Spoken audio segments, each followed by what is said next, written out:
হাতে রাখেন অনেকক্ষণ আপনার হাতে একটু আমাদের নির্বাচন কর্মকর্তা আছে না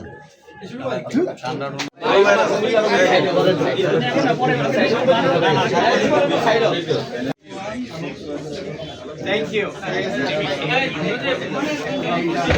ইখলাস পাঠ করি আউযু বিল্লাহি মিনাশ শাইতানির রাজীম বিসমিল্লাহির রহমানির রহিম কুল হুয়াল্লাহু আহাদ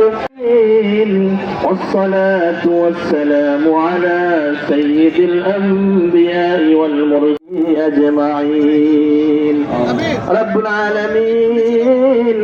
আমরা আপনার গুনাহগার বান্দার বিরুদ্ধে করে সর্বপ্রথম আপনার নাম ধরে তাজুল মদিনা আহমদ মুহাম্মদ মুস্তাফা সাল্লাল্লাহু তাজুল মদিনা আহমদ মুহাম্মদ মুস্তাফা সাল্লাল্লাহু আলাইহি ওয়াসাল্লামের রওজা ধরে সোনার মদিনায় পৌঁছাইয়া দি রব্বুল আলামিন আল্লাহ স্বাধীনতার ঘোষক শহীদ রাষ্ট্রপতি দিয়েছেন রব্বুল আলামিন আল্লাহ তাদের রূহের মাগফিরাত কামনায় আজকের আমলের হাদিয়াতে ফুল ভোটে বিজয়ী রূপে আল্লাহ এই রূপগঞ্জবাসীর খেদমত করার তৌফিক আপনি ভাইকে দান করুন রব্বুল আলামিন ভাই এবং ভাইয়ের পরিবারের যারা রয়েছেন আপনি তাকে হেফাজত করুন আল্লাহ তার দলকে আপনি হেফাজত করুন রব্বুল আলামিন তার দলের নেতা কর্মীদেরকে আল্লাহ আমাদের প্রাণের নেত্রীকে আপনি পরিপূর্ণ সুস্থতা দান করুন রব্বুল আলামিন আল্লাহ আপনি তাকে আল্লাহর কাছে হাজার শুকরিয়া যে আমাদের দেশ নেত্রী বেগম খালেদা জিয়া, আমাদের দেশ নায়ক তারেক রহমান সাহেব, বিভিন্ন দলের সিনিয়র নেতৃবৃন্দ যে আমাকে ধানের শীষ প্রতীকটা দিয়েছে, এর জন্য প্রথমেই আল্লাহর কাছে হাজার শুকরিয়া জানাই, ওদেরকে আমি ধন্যবাদ জানাই।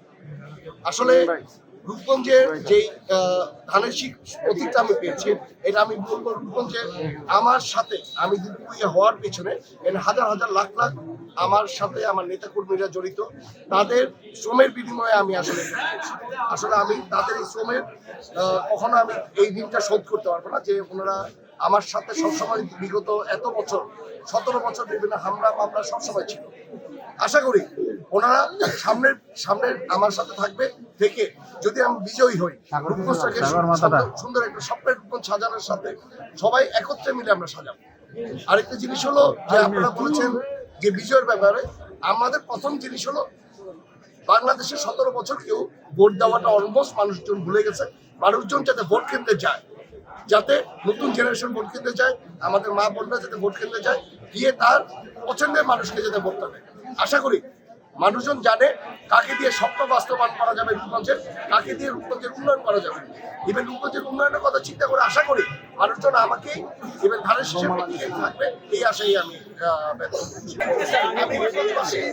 প্রথমে বার্তাটা হলো যাতে ভোট কেন্দ্রে গিয়ে রূপগঞ্জের থেকে যাতে 90% ভোট কাস্ট হয়, এটা হলো আমার সবচেয়ে বড় আশা রূপগঞ্জবাসীর কাছে। কারণ মানুষ তার ভোট দিয়ে তার পছন্দের মানুষকে আসলে বাছাই করে দিতে হবে। আর রূপগঞ্জবাসীর কাছে হলো রূপগঞ্জের আসলে অনেক অবহেলিত আছে, এই অবহেলিত জায়গার থেকে রূপগঞ্জের যাতে রূপগঞ্জবাসী যাতে মুখ ফুলিয়ে সারা ঢাকা শহরে সব মানুষের সাথে তারা তাল মিলিয়ে এবং ঢাকা শহরের মানুষ যাতে রূপগঞ্জে এসে তার বাচ্চাকে পড়াইতে পারে, রূপগঞ্জের যাতে এসে তার বাচ্চাকে সে যাতে চিকিৎসার ব্যবস্থা যাতে করতে পারে, এই ধরনের আমি রূপগঞ্জ চাই।